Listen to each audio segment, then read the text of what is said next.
Welcome to We Drink and We Farm Things. This is the farm comedy podcast that is an adult happy hour for the farming community. We drink adult beverages, talk about the ups and downs of farming things, and give zero clucks about not having the perfect farm life. We keep it real with you and share the mistakes we've made and what we've learned so you can feel less alone in this farm thing. We drink things, we farm things. Oh, we drink and farm Sam. things. Oh, hey there, Bev. That mug always makes me laugh. Mm-hmm. I'm having a high anxiety day, so it felt appropriate. So what does it say for the listeners? So it says, ask me about my social anxiety. Which is like the thing that someone with social anxiety probably doesn't want you to do, which I think is why it's so funny. Yes, exactly. It's more like, don't ask me anything, please and thank you. Mm-hmm. It's more like, stay silent, pretend like I'm not here. Don't even look at me. It's making me nervous. Don't engage. So what is in the mug today? Oh, it's coffee. Oh, gosh. I know. But I did get a new shipment of my Costa Rica coffee, so I'm excited about that. So I'll be mixing up my coffee routine a little more. And I'm hoping to start making some goat milk lattes. My friend Fruitdale Farm made some with some of my goat milk the other day, and I was like, that was genius. Why haven't I been making lattes? Yes. I feel like just regular old coffee might be a little more convenient sometimes. So it is, yeah, especially when you're having a high anxiety day. Yeah. So what did you open over there? I saw you twisting something. I know, and I poured. I am drinking a Fairlife Nutrition Plan protein shake, salted caramel. I had a weird morning myself taking the cats to the vet, so like my coffee routine got all out of whack, but I did go to Big B this morning and have a sweet foam white lavender latte iced, and that was delicious. So now I'm just making up for the protein later in the day. I like it. That sounds good. There's a Big B up near Van Wert, so I know what that is. At first I was like, is that a grocery store? And then I was like, oh no, wait, that's a coffee shop. Yes. And fun fact, I used to work at a Big B in college, and it's the only job I ever got fired from. Oh my gosh. Not because I was bad at it, because the manager was questionable morally and I called him on it and he didn't like it. Oh, okay. Fair enough. Yes, I loved that job though. It was so fun. My college job was piercing pagoda. And I just Did you left pierce one day. people? I did. I pierced ears, just ears. Ooh, that's dangerous.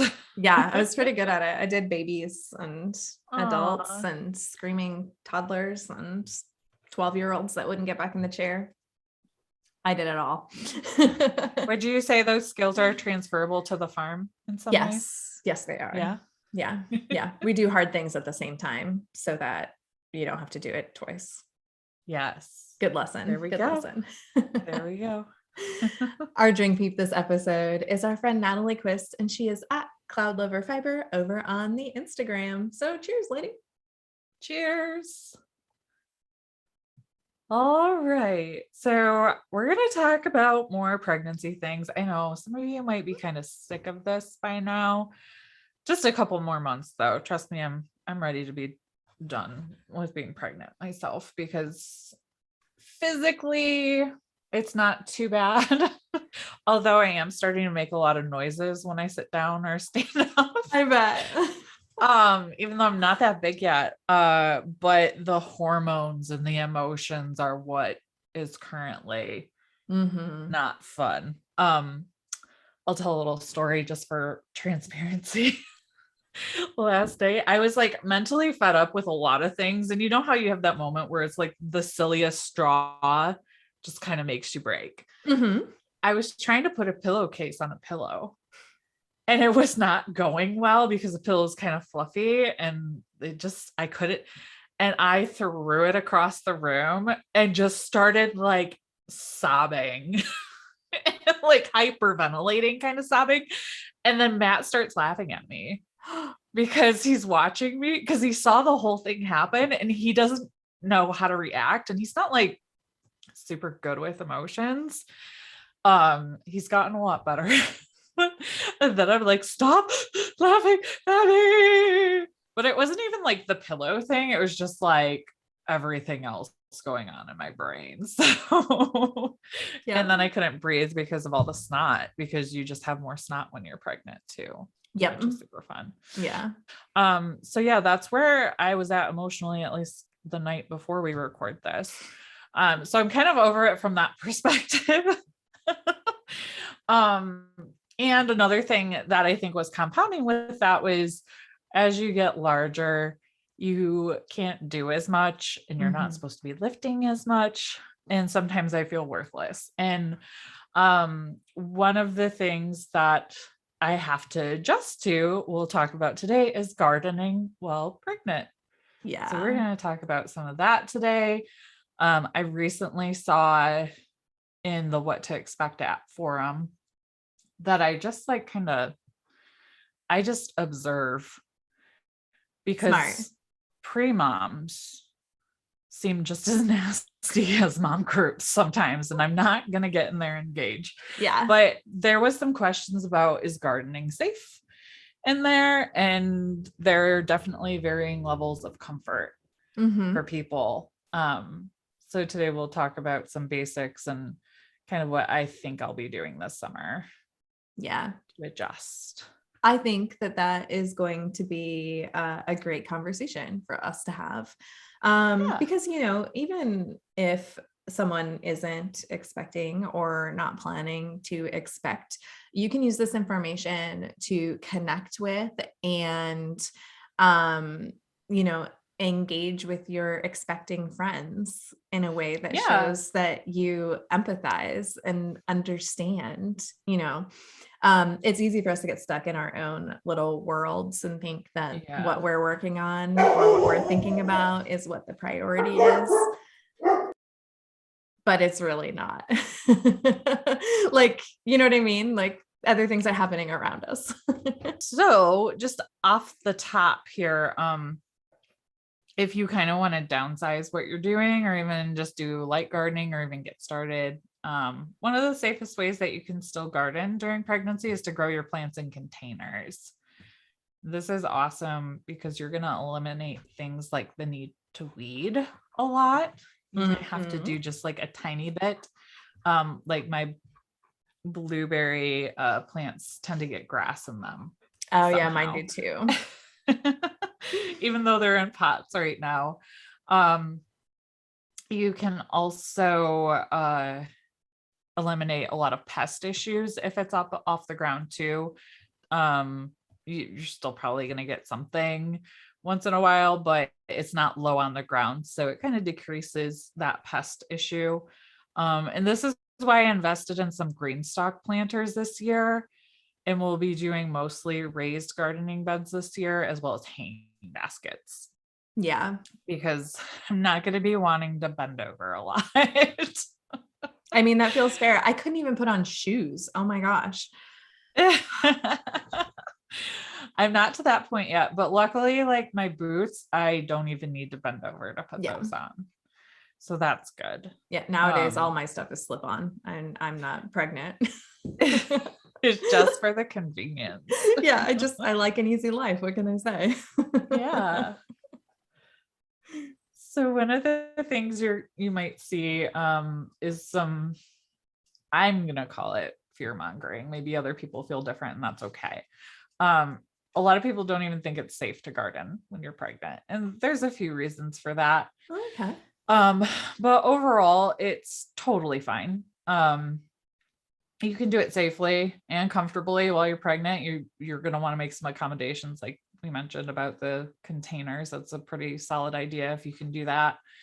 But there are some risks you want to keep in mind. So this article covers 3 main risks that you want to keep in mind, and then also some really helpful suggestions outside of just the container idea too.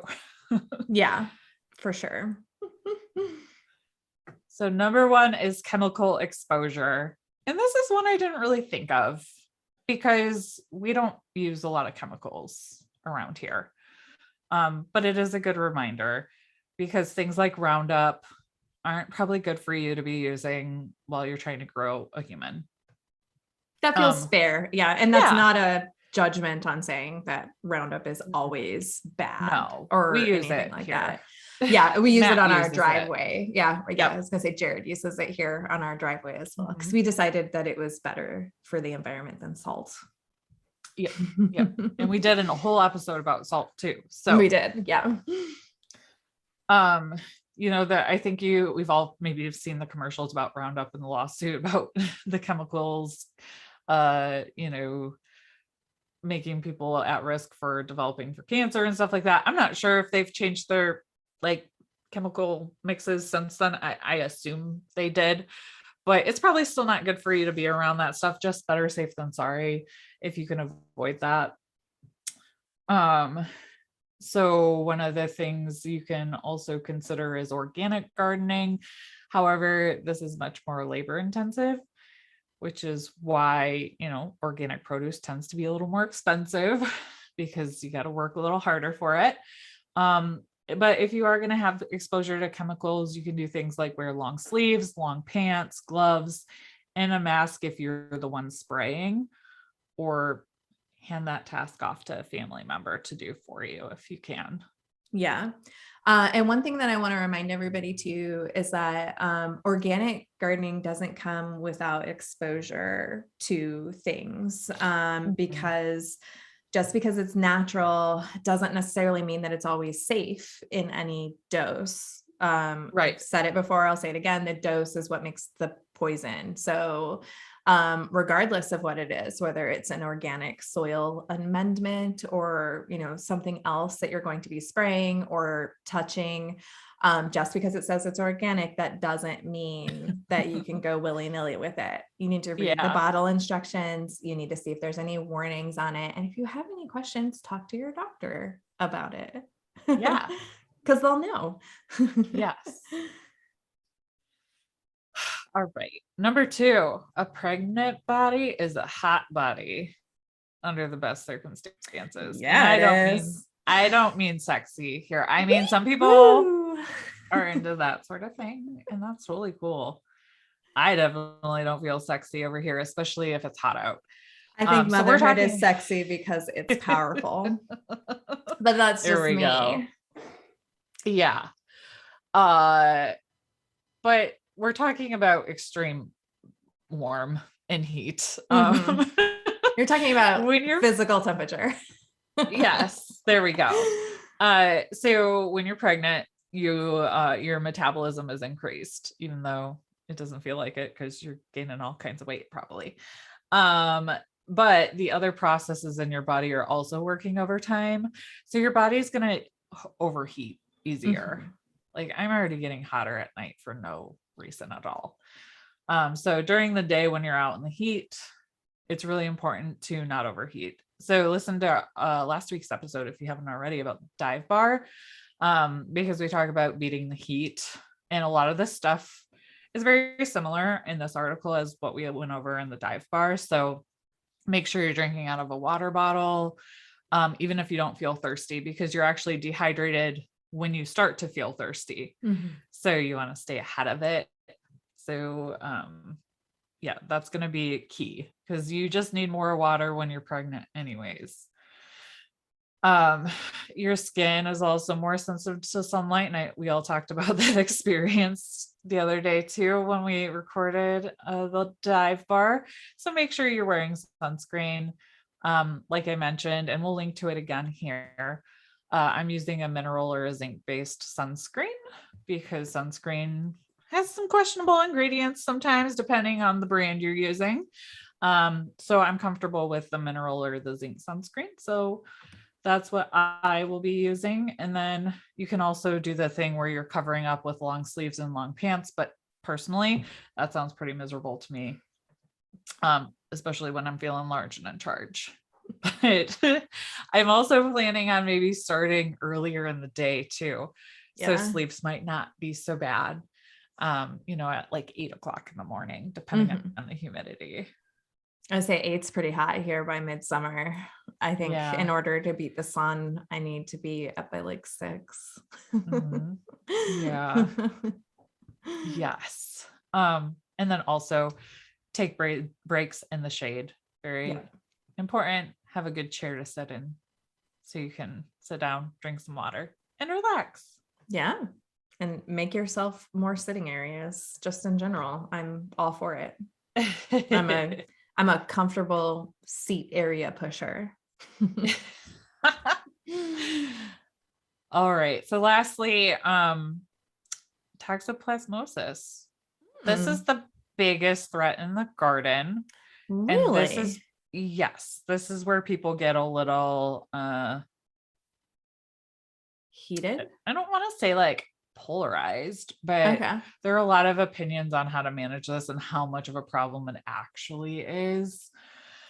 But as we talked before, I think in the chicken keeping while pregnant episode, toxoplasmosis is a disease that is caused by a microscopic parasite, Toxoplasma gondii, and this is usually found in cats. It can affect humans and can be serious for pregnant women. And it can cause damage to babies' developing organs, miscarriage, and stillbirth. So you might be like, well, what do cats have to do with gardens? That kind of depends on your garden setup. So nobody keeps their cat's litter box in the garden.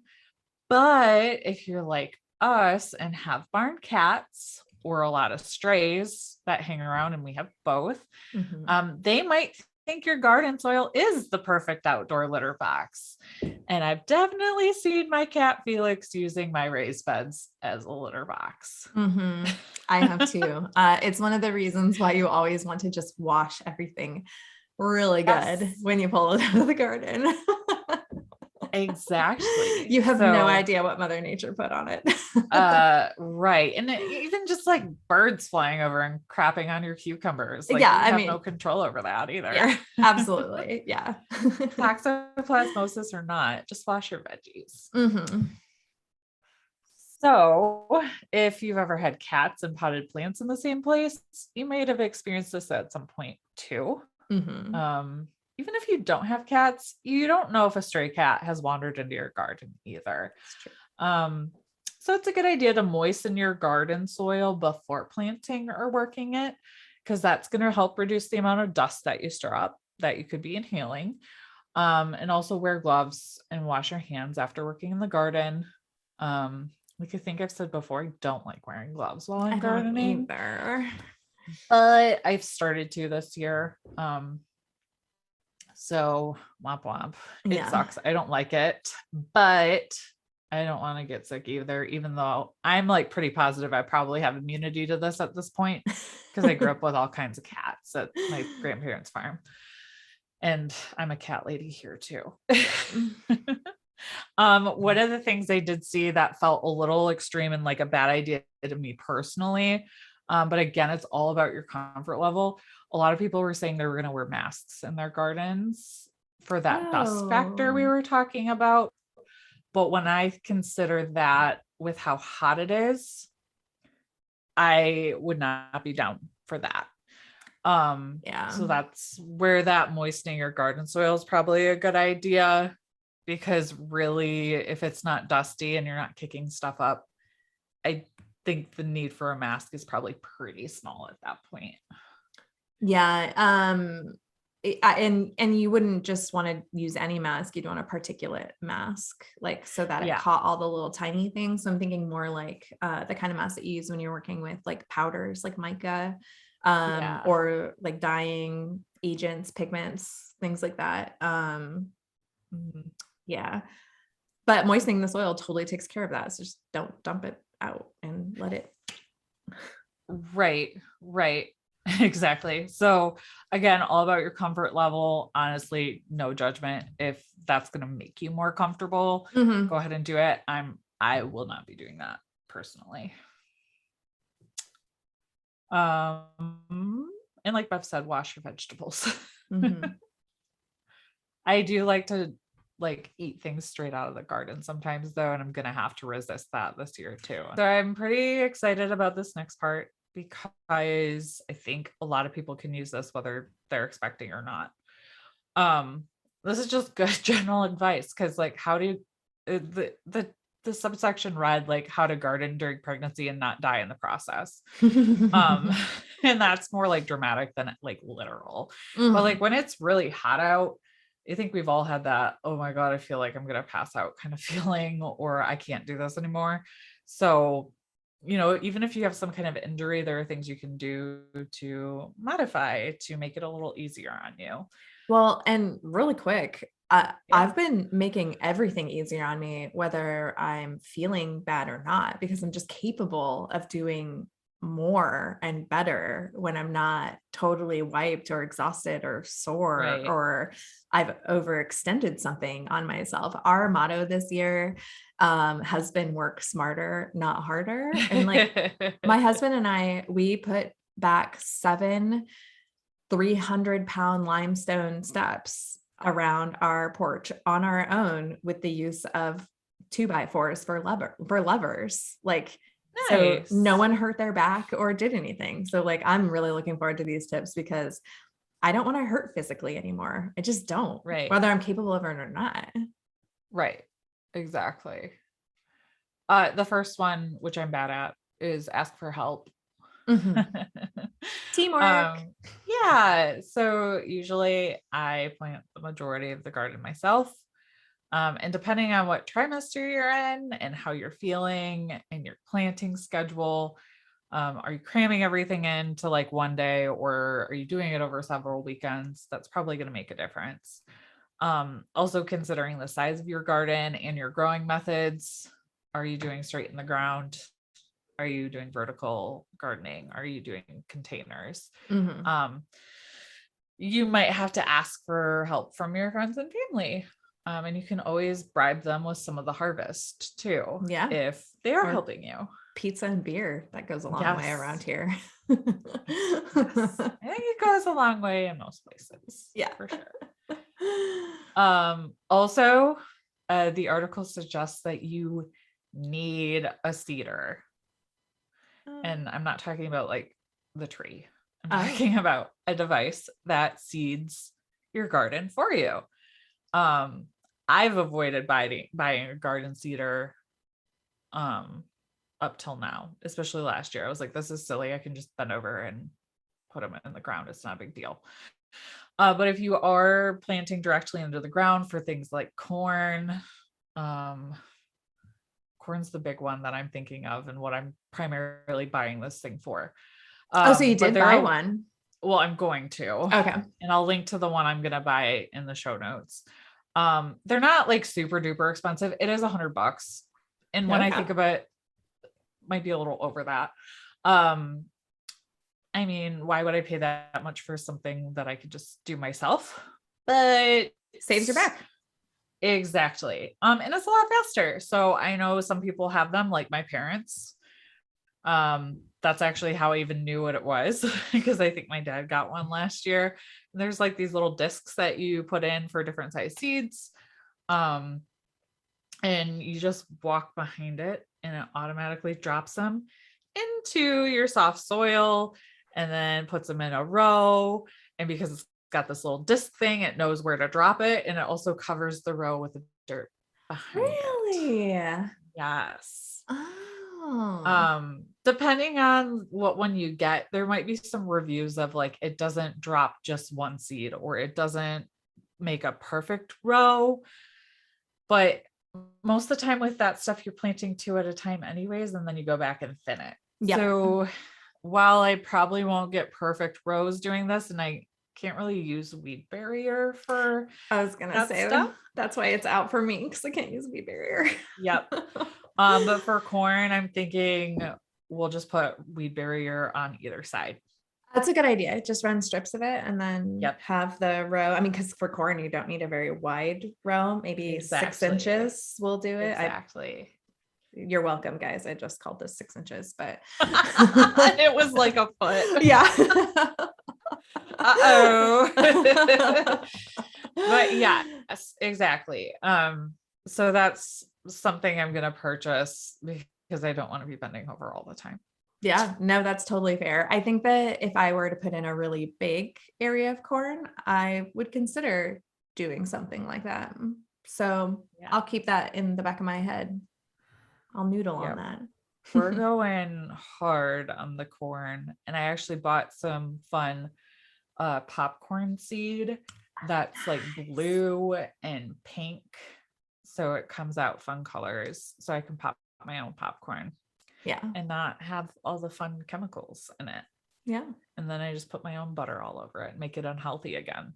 I would say, just a warning, sometimes all those fun chemicals is what makes it taste good. I know that some people are going to scream at me and think that I'm wrong about that, but yeah, I don't think you're wrong about that at all, because I love me some microwave popcorn. Yeah, I tried to share it and he was like, this is not popcorn. I was like, the butter is what does it for me though. So. Yeah, everyone's taste buds are different.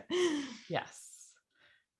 All right. So other things to keep in mind when you're gardening while you're pregnant. Integrated pest management.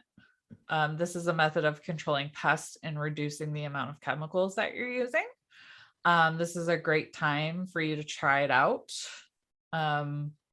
You're physically removing pests using planting techniques like crop rotation and companion planting, along with other control methods like using predatory nematodes that will actually help control problematic insects without chemicals.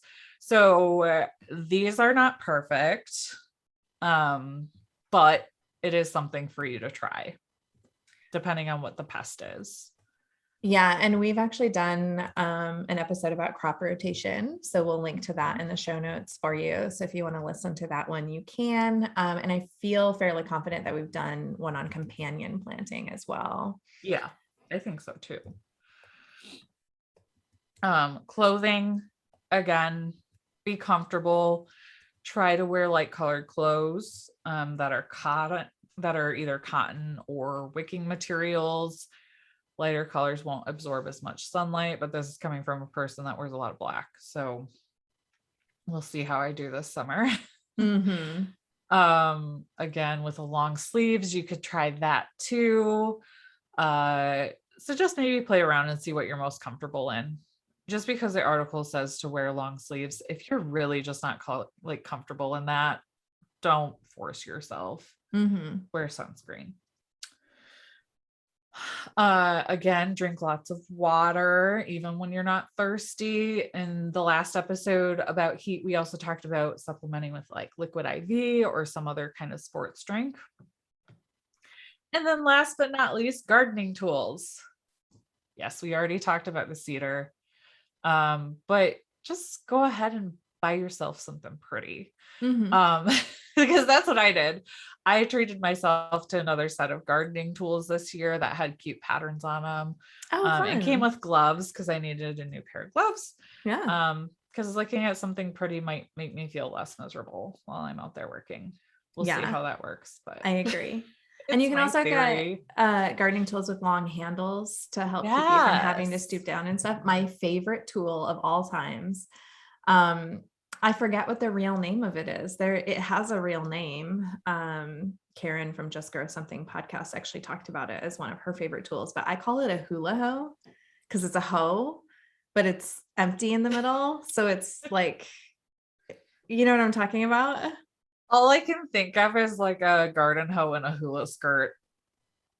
That's all I can think of because I've never heard of a hula hoe before. Yeah, so I call them a hula hoe because I use it I used it in the desert to weed in the rocks because the rocks would go through the middle. So I always called it a hula hoe. And when a stirrup hoe? It's a stirrup hoe. That's what it's called. A stirrup hoe. Because Jared was like, what's a hula hoe? And I was like, it's a hoe, but it's empty in the middle. He's like, I can't even picture that. People like that is a frequently used term. So they seem interchangeable. Good. So it's not just me. No. But yeah. So interesting. Okay. That actually looks really handy. Yeah. Need one. For like weeding garden paths and stuff, you got to keep it sharp. So you need to buy a sharpening tool because it works better when it's sharp. I always forget about it. I tend to weed the hard way and bend over and hurt my back and stuff. And I was like, I have all these tools to beat them out. Why do I make this hard on myself? Yeah. I almost wonder, like with the idea of the cedar and not being able to do weed cloth, that would be a good tool to use. Yeah. Cause then you could just clean up in between corn. And the cool thing is so like once those plants get big enough that they're shading that strip that's not covered in the weed barrier, you will get a lot less weeds. Now, there are some things that can just grow under any conditions, and you're gonna have to hoe those out. Yes, but a lot of them, it'll be really helpful. And if you knock down all the weeds before seeding happens, like in the areas that are around your garden or within the wind path of your garden, that'll help cut down on weeds too. That's one of the reasons why I finally covered that strawberry patch. I was like, I'm getting weeds in here because this is seeding everything else. Yeah, there you go. All right. So those are just some tips for surviving your gardening while you're pregnant. No matter what phase you're in. First trimester, you might not be that big, but you might want to vomit everywhere. And being outside in the heat and maybe even drinking water is hard for you. Hopefully some of these tips can help you at least get out and do a little bit. But yeah, I'm very pro container and raised bed garden this year. Absolutely. But I have a lot of different pumpkins and pumpkin seeds that I want to try. So there will be some in the ground, but I'm going to make it as manageable as possible with that weed cloth we were talking about recently too. Yeah. But that's it. Yeah, that's it. Chat with us in our Facebook group about anything that you're doing to make gardening just easier in general for you this year. Because I think that those tips are universal regardless of your growing a human situation. Yeah, for sure. And be sure to leave us a review if you haven't already. We will read one a week when we have them from Apple Podcast, or if you call and leave us a voicemail, you can leave a review that way. If you don't have iTunes or don't want to download it to your laptop, we totally understand. So that's your other option. We read one a week, and then we take each one that we read and put the name in a hat and draw a name out, and that person wins an exclusive coffee mug that is not and never will be in the shop. Make sure you leave your Instagram handle or something else where we can match you up with your review if you win. And this week we do not have one. So yeah, one more week in May. So go leave a review. Yeah, for sure. And if you would, please and thank you, share this episode over on Instagram in your stories and tag us at Drink and Farm. We'll send you a promo code just for this episode that'll give you a percentage off in our shop. And you can share the post we make on Instagram and tag us about the episode, or you can take a screenshot of yourself listening to it, or you can just take a selfie with your earbuds in and say that you're listening to Drink and Farm. We'll reshare it and send you that promo code. And make sure you take a look at today's show notes to find links to the article we discussed, as well as some of the products we discussed today. There's also a survey where you can tell us how we're doing anonymously, and links to fun things like our social media and our merch shop. Yep. And you can get to the show notes by going to drinkandfarm.com/204. And that's just numbers 204. Yeah. So until next time, drink, farm, and get zero plucks. We drink things, we farm things, we drink and farm.